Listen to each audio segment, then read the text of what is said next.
বিজেপির কাছে এবং পশ্চিমবঙ্গের সমস্ত রাজ্য সরকারি কর্মচারীদের কাছে একটা আনন্দের দিন। 2016 সালে বিজেপি প্রভাবিত সরকারি কর্মচারী যে সংগঠন আছেন তার পক্ষ থেকে স্যাটে একটি মামলা দায়ের করা হয় যে ডিএ পাওয়ার অধিকার, এই অধিকার আমাদের সাংবিধানিক অধিকার। এই অধিকার থেকে রাজ্য সরকার দীর্ঘদিন রাজ্য সরকারি কর্মচারীদের বঞ্চিত রাখতে পারেন না। একদিকে রাজ্যের মুখ্যমন্ত্রী পশ্চিমবঙ্গের বিভিন্ন জায়গায় দাঁড়িয়ে বিভিন্ন ধরনের জমায়েতে তিনি বক্তব্য রাখছেন যে এগিয়ে বাংলা। এমন একটা সরকারের অধীনে এই মুহূর্তে পশ্চিমবঙ্গবাসী আছে যেরকম সরকার সারা ভারতবর্ষে কেন সারা পৃথিবীতে কোথাও নেই। আমরা বিভিন্ন সময়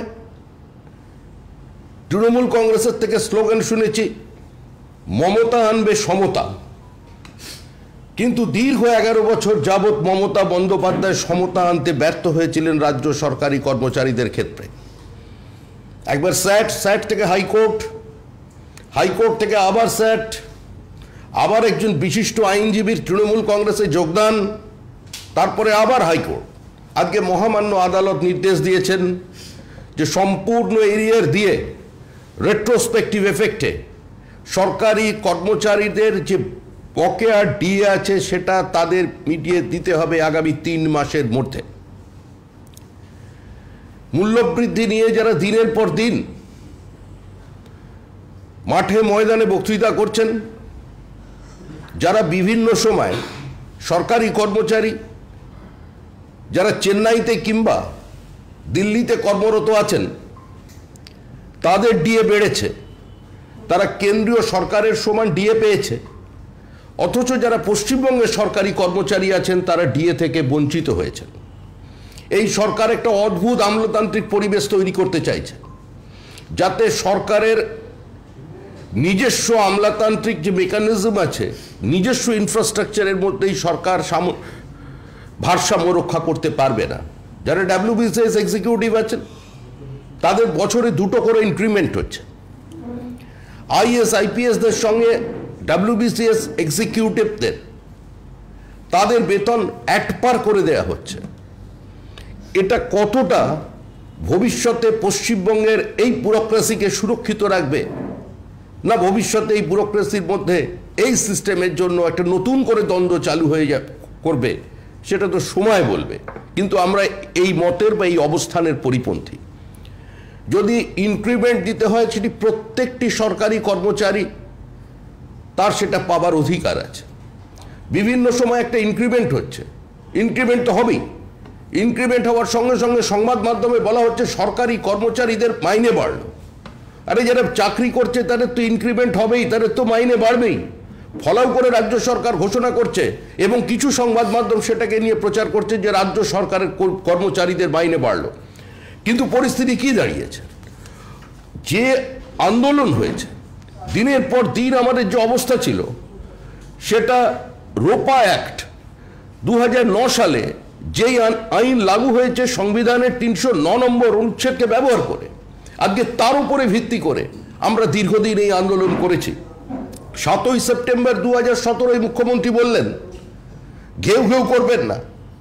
আমরা আমাদের সংগঠনের পক্ষ থেকে যারা আমাদের এই সরকারি কর্মচারী পরিষদ আছেন তারা ছাড়াও বিভিন্ন সংগঠন মুখ্যমন্ত্রীর এই অবস্থানের প্রতিবাদ করেছিলেন। কারণ সরকারি কর্মচারীরা ভিক্ষা চাইছে না, সরকারি কর্মচারী তার অধিকার চাইছে, যে অধিকার তার সাংবিধানিক অধিকার। দ্রব্যমূল্য নিয়ে দীর্ঘদিন বক্তৃতা চলবে, বিভিন্ন জায়গায় বিভিন্ন জ্বলন্ত সমস্যা থেকে মানুষের দৃষ্টিকে দূরে সরিয়ে রাখবার জন্য মূল্যবৃদ্ধিকে হাতিয়ার করা হবে। মূল্যবৃদ্ধি সারা ভারতবর্ষে আছে, মূল্যবৃদ্ধি যাচিত হলেও এই মুহূর্তে অপ্রাসঙ্গিক নয়, কিন্তু সারা দেশে মূল্যবৃদ্ধির যে গড় সেখান থেকে পশ্চিমবঙ্গ এগিয়ে আছে। সারা ভারতবর্ষের মধ্যে সবচেয়ে বেশি পেট্রোল এবং ডিজেলের দাম পশ্চিমবঙ্গে। খুচরো বাজারে সবচেয়ে বেশি আজকে দাম মূল্যবৃদ্ধি হয়েছে পশ্চিমবঙ্গে। মূল্যবৃদ্ধি দেশে হয়নি এরকম কথা কেউ দাবি করেনি। আমরা অন্তত কংগ্রেসের প্রয়াত নেতা রাজীব গান্ধীর মতো একথা নরেন্দ্র মোদী কোনোদিন বলেননি যে price hike vote some, it's an international phenomenon. এই অবস্থান বিজেপির নয়, কিন্তু মূল্যবৃদ্ধি হয়েছে তার জন্য মানুষ অস্বস্তিতে আছেন। কিন্তু তার সঙ্গে সামঞ্জস্য রেখে আজকে এখানে সরকারি কর্মচারীদের যে ডিএ সেটা সিস্টেম অনুযায়ী দুবার বাড়ানোর কথা, 1 জানুয়ারি এবং সেকেন্ড আরেকটি হলো 1 জুলাই, এখানে একবার করে বাড়ানো হয়েছে। আজকে হাউস রেন্ট যা দীর্ঘদিন বাম জমানার আগে থেকে যে 15% ছিল এইচআর, এই জমানায় সিপিআইএম সেটা এসে কমায়নি, তখনও 15% ছিল।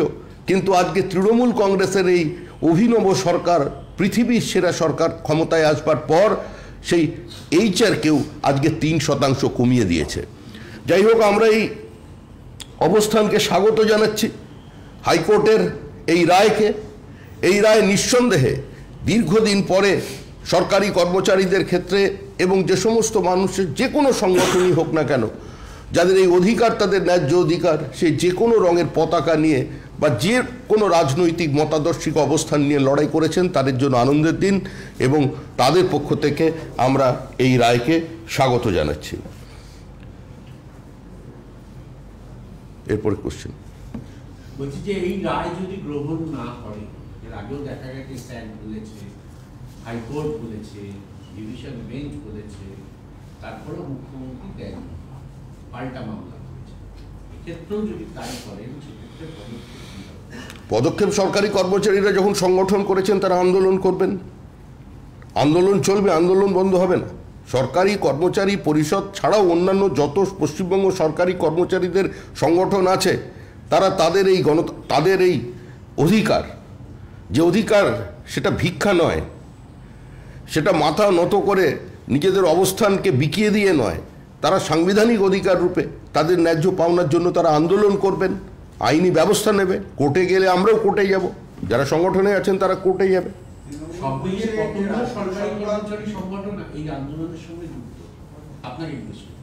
এই কোর্টের লড়াইতে তো কোর্টের লড়াইতে 3টে সংগঠন যুক্ত।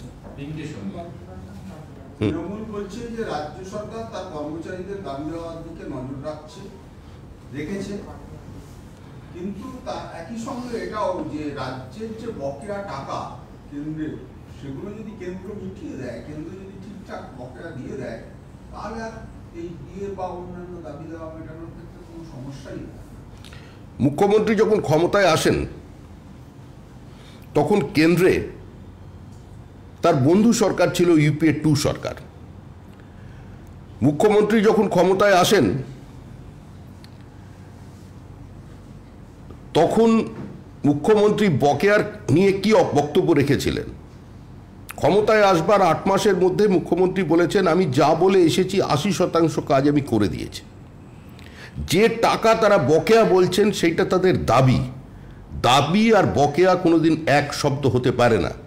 আমি টাকা পেতে পারি, এই কাজ করলে আমি এই টাকাটা পাবো, ইন অ্যান্টিসিপেশন যদি সরকার কাজ করিয়ে নেয়, তাহলে আজকে এই বিপরীত অর্থনৈতিক অবস্থায় এই চরম অতিমারির মধ্যে দাঁড়িয়ে সেখানে কিছু ডিলেড হতে পারে। কিন্তু যে পরিসংখ্যান রাজ্য সরকার দিচ্ছে, বাস্তবের সঙ্গে এই পরিসংখ্যানের কোথাও কোনো মিল নেই। আমি আবার বলছি, এটা আমাদের দলের ঘোষিত অবস্থান যে উন্নয়নের ক্ষেত্রে, রাজ্যের দাবি দেওয়ার ক্ষেত্রে যদি রাজ্য সরকার চায় পশ্চিমবঙ্গের বিরোধী দল, পরিষদীয় দল আজকে তার সঙ্গে একযোগে কেন্দ্রের মন্ত্রীদের দরজায় যেতে প্রস্তুত আছে। কিন্তু তার আগে একটি নির্দিষ্ট স্বচ্ছতা বজায় রাখতে হবে। তার আগে দাবি না বকেয়া সেটাকে ক্লিয়ার করতে হবে এবং তাদের কনফিডেন্সে নিয়ে যদি যান, আমরা যেতে প্রস্তুত, কিন্তু এই উদ্যোগটা রাজ্য সরকারকে নিতে হবে। পার্থ চট্টোপাধ্যায়কে আদালত ডিভিশন বেঞ্চ রক্ষা কবচ দিলেন না। আগেও যা বলেছি এখনো তাই বলছি, মাছ খায় যে সব পাখিতে মাছরাঙাটাই কলঙ্কিনী। শুধুমাত্র একজন বা দুজন বা 4 জন অফিসারকে কাঠগড়ায় দাঁড় করিয়ে দিয়ে তৃণমূল কংগ্রেস এই বিরাট দুর্নীতির থেকে নিজের দলকে, নিজের সরকারকে বিচ্ছিন্ন করে দিতে পারে না। যিনি অভিযুক্ত বা যার বিরুদ্ধে কোনো অভিযোগ এসেছে, আদালত তাদের সিদ্ধান্ত জানিয়েছে, কিন্তু এখানে অন্তত কেন্দ্রের কোনো বিমাতৃসুলভ আচরণও নেই, প্রতিহিংসাও নেই। আদালতের নির্দেশে তদন্ত হচ্ছে, যাদের বিরুদ্ধে তদন্ত হচ্ছে তাদের আত্মপক্ষ সমর্থনের অধিকার আছে। সেই অধিকার তারা কিভাবে রক্ষা করবেন, তারা তদন্তকে ফেস করবেন না তদন্ত যাতে না চলে তার জন্য আইনি ব্যবস্থা নেবেন, সেটা সম্পূর্ণ তাদের বিষয়। আমরা চাই এই পাহাড় প্রমাণ দুর্নীতি, যে দুর্নীতির মধ্যে দিয়ে পশ্চিমবঙ্গের লক্ষ লক্ষ পরীক্ষার্থী প্রতারিত হয়েছেন, যাদের জীবনের 5 থেকে 7টা বছর লুট হয়ে গেছে, কার জন্য তাদের কেরিয়ার নষ্ট হয়ে গেছে, আজকে সেই অবস্থা থেকে সরকার বেরিয়ে আসুক।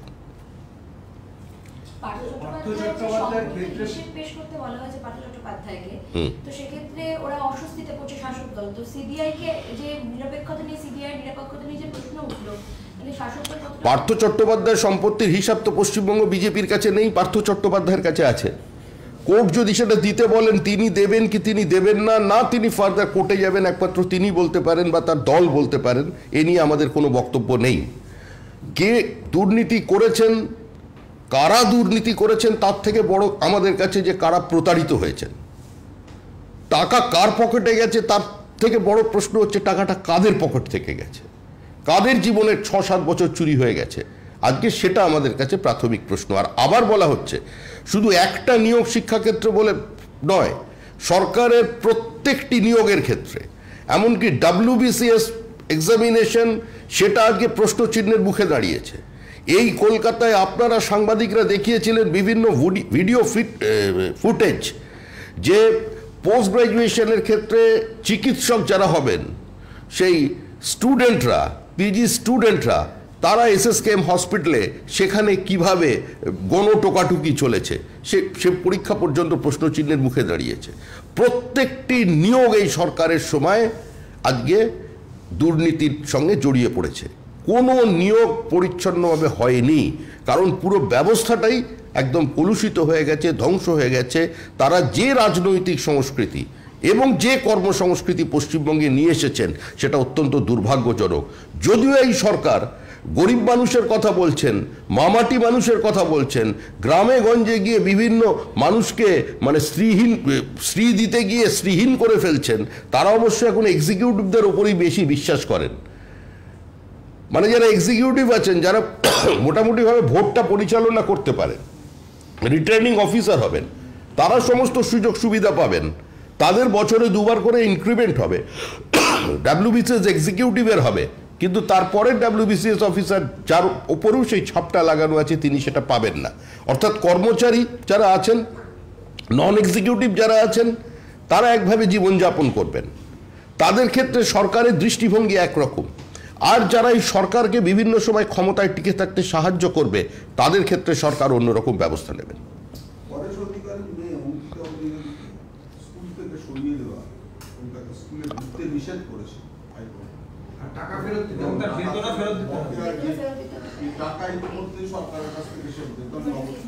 এটা সাবজুডিস ম্যাটার। আদালত মনে করেছে তার নিয়োগ অবৈধ ছিল, আদালত মনে করেছে বহু ছাত্রছাত্রীকে প্রতারিত করে তাকে ওখানে তুলে আনা হয়েছে, তার এই এলিভেশনটা যেটা সম্পূর্ণ অবৈধ, সেখানে আদালত তার মত দিয়েছেন। এবার যার বিরুদ্ধে দিয়েছেন তিনি যদি মনে করেন আত্মপক্ষ সমর্থন করবেন, তাহলে সেটা তার বিষয়।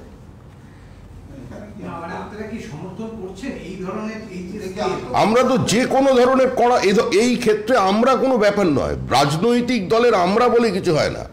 রাজনৈতিক দলের কর্মীরা যেটা মানুষের কথা সেটাই বলতে থাকে, না হলে সে জনবিচ্ছিন্ন হয়ে পড়বে।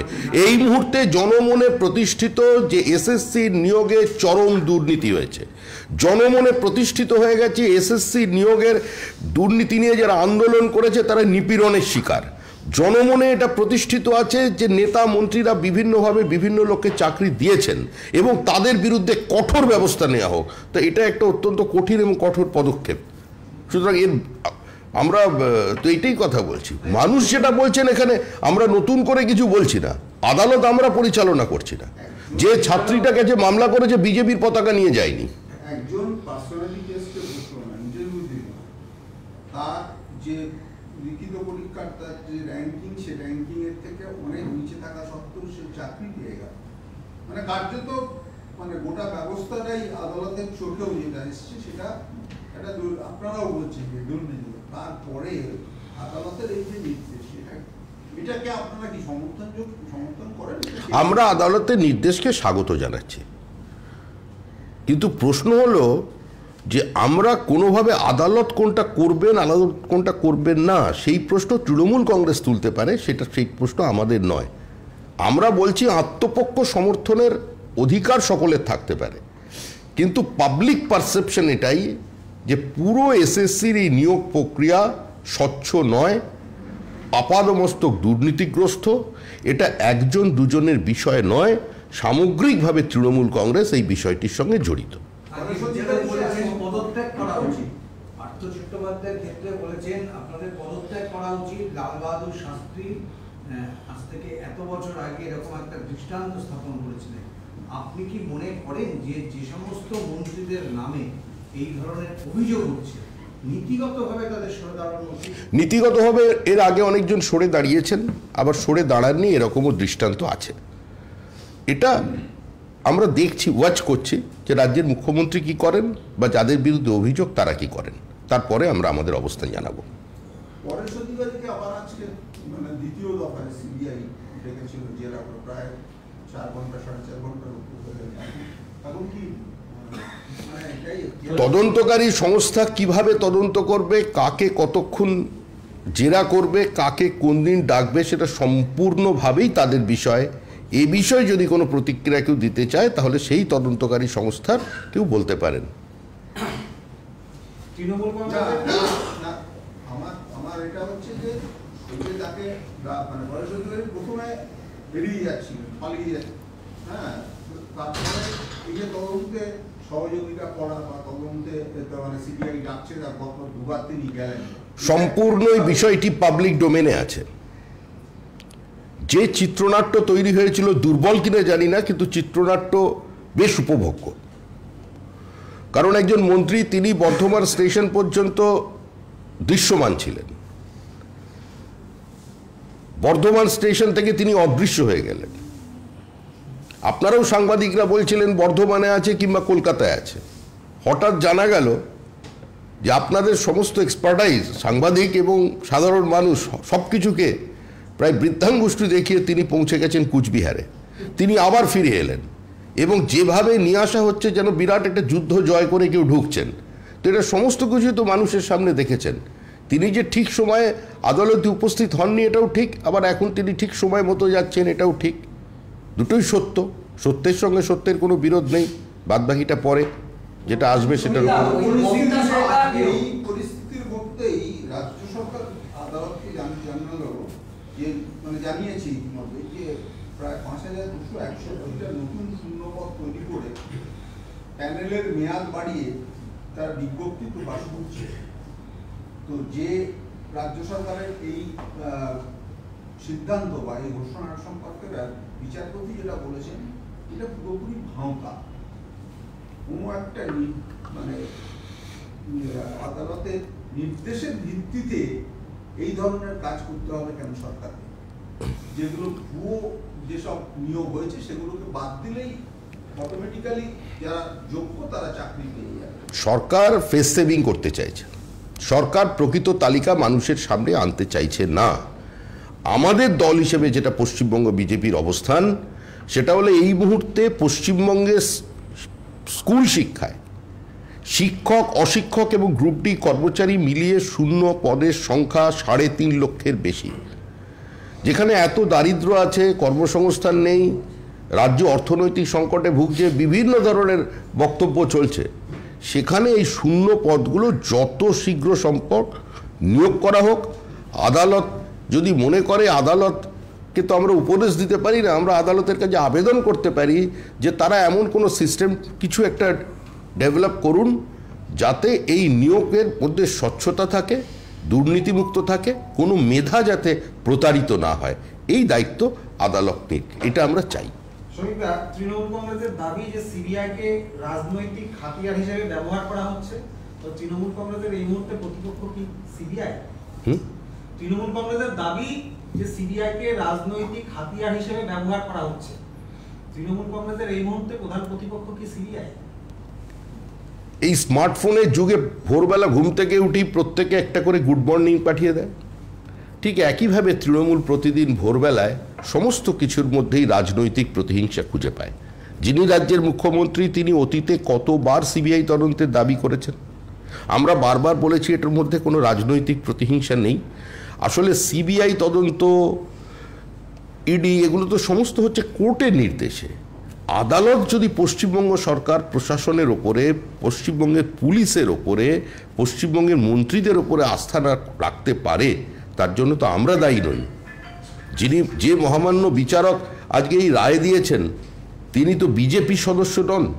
তৃণমূল কংগ্রেস কার্যত আদালতকে আক্রমণ করতে পারছে না বলেই তারা বিজেপিকে আক্রমণ করছে। বলেছেন এই কমিটির ব্যাপারে তিনি কিছুই জানতেন না, কমিটির কার্যকলাপের ব্যাপারটা তিনি সত্যিই কিছু জানতেন না। বিষয়টি সম্পূর্ণভাবে বিচার বিভাগীয়, বিষয়টি একটি সেন্ট্রাল এজেন্সি তদন্ত করছে। তিনি যা বলেছেন সেটা তাদের বিচার্য বিষয়। আমাদের অবস্থান হচ্ছে নিয়োগ স্বচ্ছ ছিল না, নিয়োগ সম্পূর্ণভাবে দুর্নীতিগ্রস্ত ছিল।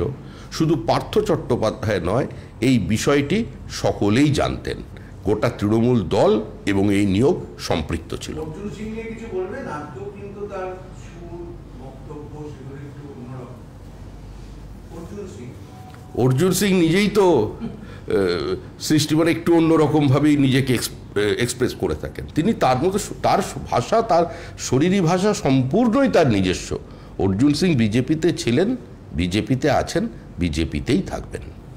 ববিতা সরকার আজকে দাবি করেছে যে অঙ্কিতা অধিকারীর চাকরিটা আমাকে দেওয়া হোক এবং আমি হাইকোর্টের রায় খুশি।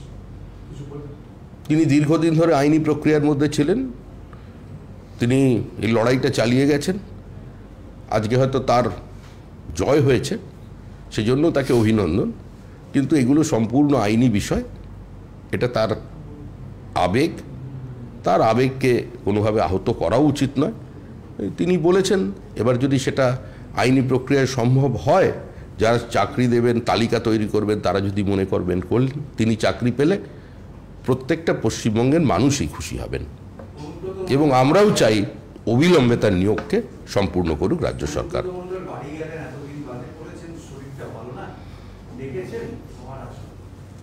উনি ভালো থাকুন, সুস্থ থাকুন, উনি দীর্ঘজীবী হন। কিন্তু আমাদের যে অভিযোগগুলো আছে, আমরা বিশ্বাস করি সেই অভিযোগ প্রমাণিত হবে এবং উনি দোষী সাব্যস্ত হবেন। কার? দেখুন, তৃণমূল কংগ্রেসের একটা নির্দিষ্ট রাগ আছে। কারোর মধ্যে বীর রসের প্রভাব বেশি, আবার কখনো কখনো সেই রস বা রসবোধটাকে অন্য জায়গা থেকে টিউন্ড করে নেওয়া হয়। এখন উনি বিচ্ছিন্ন হয়ে পড়েছেন নাকি ওনাকে কাছে টেনে নেওয়া হয়েছে, এর উত্তর একমাত্র উনি দিতে পারেন। উনি যখন বলছেন শরীর খারাপ, হয়তো শরীর খারাপের জন্য গলা বসে থাকতে পারে। আমরা তার সুস্থতা কামনা করি। পারেন যদি গার্গেল করবেন, বা আপনি সাংবাদিক হিসেবে একটা দিতে পারেন তরফ থেকে। এই যে মানে নিয়োগ দুর্নীতি, এটা নিয়ে আদালতের যে অবস্থান সব মিলিয়ে আসছে, প্রতিক্রিয়াটা ছিল এরকম যে কোনো ভুল কাজকে দল সমর্থন করবে না, যেটা ভুল সেটা ভুল, যেটা ঠিক সেটা ঠিক, অন্যায় হলে সবসময় অন্যায়।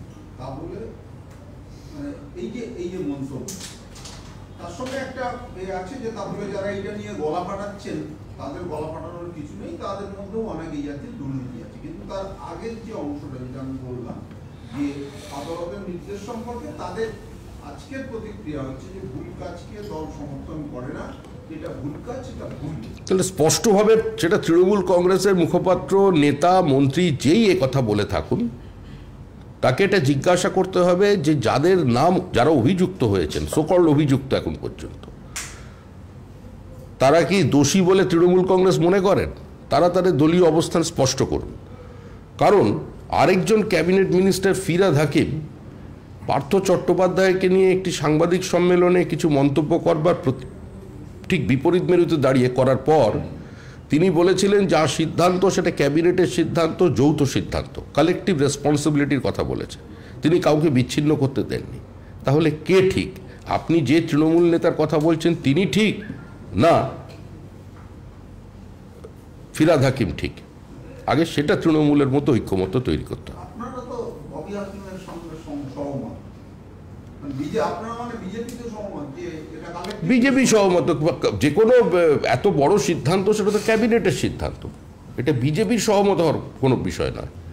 যারা রাজনৈতিক দল করেন, যারা সরকার পরিচালনা করেন, যারা সরকারি ব্যবস্থার সঙ্গে আছে, প্রত্যেকেই জানেন যে এটা কোনোদিন কোনো বিচ্ছিন্ন সিদ্ধান্ত হতে পারে না। এত প্রক্রিয়া ধারাবাহিকভাবে চলছে এত বছর ধরে, সেটা একজন ব্যক্তির উপরে নির্ভর করবে এটা মনে করার কোনো কারণ নেই। লাস্ট একটা জিনিস জিজ্ঞেস করি যে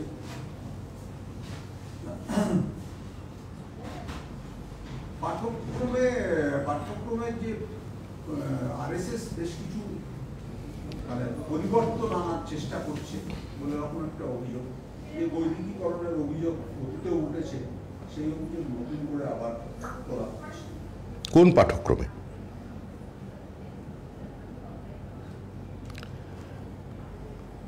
অভিযোগ কিনা জানি না। আমি আরএসএস এর মুখপাত্র নই, তবে এটা বলতে পারি পারিবারিক পরিবারের সদস্য হিসেবে যে 1925 সাল থেকে যে অবস্থান নিয়ে আমরা মানুষের সামনে এই পরিবার ছিল, আজকে সেই অবস্থান আরো দৃঢ় হয়েছে।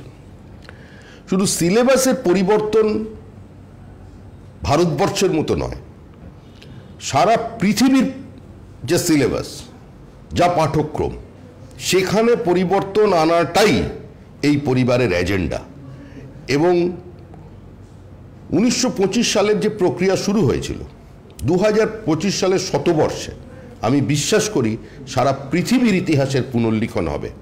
সাম্প্রতিককালের হিসারের রাখিগড়ির যে খনন কার্য এসআই চালিয়েছে, 9000 বছরের পুরনো সভ্যতার সেখানে প্রতিষ্ঠিত হয়েছে। আর্যদের ভারত আক্রমণ তত্ত্বের অসারতা, মিথ, এই অবস্থানটা আমরা মানুষের সামনে প্রায় 100 বছর ধরে বলছি, এবং শতবর্ষের আগেই শুধু সারা দেশের নয়, আবার বলছি সারা পৃথিবীর পাঠ্যক্রমকে বদলে দেওয়াই হচ্ছে এজেন্ডা, কোনো হিডেন এজেন্ডা নয়। এই মন্দির মসজিদ বিতর্কে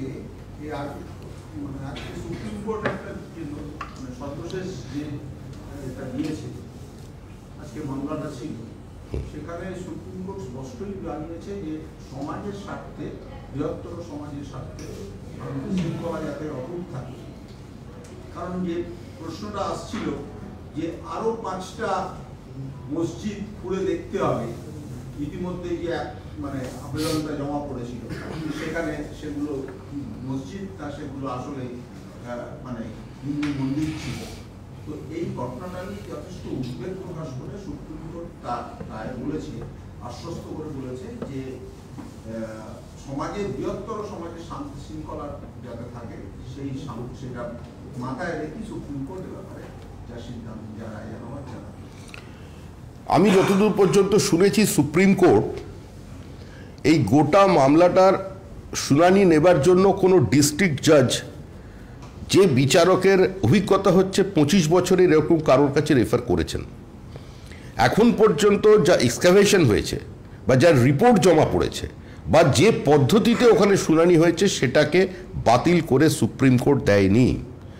তৃতীয় হলো, সুপ্রিম কোর্টের অবস্থান, সুপ্রিম কোর্ট বলেছে এই মামলাটি সুপ্রিম কোর্টের কাছে থাকলো, কিন্তু আপনাদের যা বলার বাদী এবং বিবাদী পক্ষের, আপনারা সেই শুনানিটা পাবেন ডিস্ট্রিক্ট জজের কাছে গিয়ে, একজন অভিজ্ঞ ডিস্ট্রিক্ট জজের কাছে গিয়ে। এবং আমাদের রাজনৈতিক দল হিসেবে অবস্থান, বা আমাদের এটা ঘোষিত অবস্থান, পার্লামেন্টে এ নিয়ে আমাদের একাধিক নেতা বারবার বক্তৃতা করেছেন, রেজিস্টার্ড, যেটা কোনো মন্দির মসজিদের বিষয় নয়।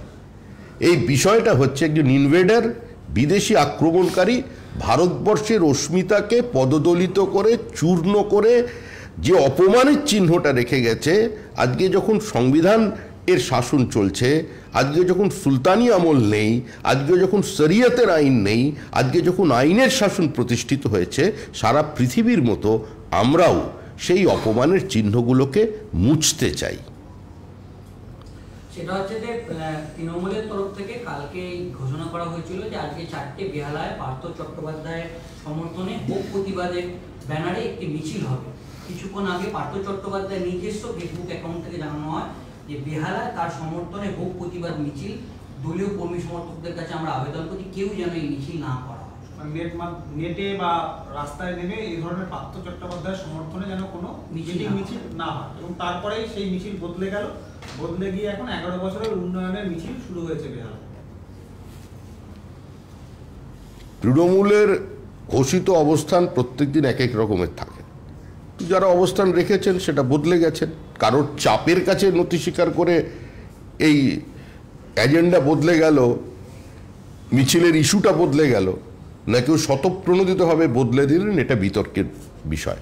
এই নিয়ে গুঞ্জন শুরু হয়েছে, দেখা যায়। বলছি যে আজকে লালু প্রসাদ এবং রাবড়ি যিনি বাড়িতে সিবিআই রেড করেছে, কি বলবেন? তো লালু প্রসাদ যাদব যখন রেলমন্ত্রী ছিলেন সে সময় বিভিন্ন ঘটনা মনে হয় এর সঙ্গে যুক্ত কোনো দুর্নীতি মামলায় রেড করেছে। এটা সিবিআই এর বিষয়। দুর্নীতি থাকলে যদি নির্দিষ্ট তথ্য প্রমাণ ছাড়া একটা সংস্থা তো এ ধরনের কোনো রাজনৈতিক উচ্চতার মানুষের কাছে বা যদিও তার বাড়িতে রেড করতে পারে না। আসলে পশ্চিমবঙ্গের, আমি একজন রাজনৈতিক কর্মী, আপনি একজন সাংবাদিক, এই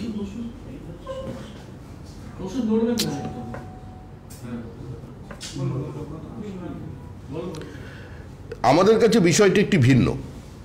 কারণ লালু প্রসাদ যাদবের দুর্নীতিকে যিনি অনার্থ করেছিলেন, লালু প্রসাদ যাদবকে প্রবল প্রতিরোধের মধ্যে যিনি নিজের অবস্থান থেকে সরে আসেননি, তার নাম হলো ডক্টর উপেন বিশ্বাস।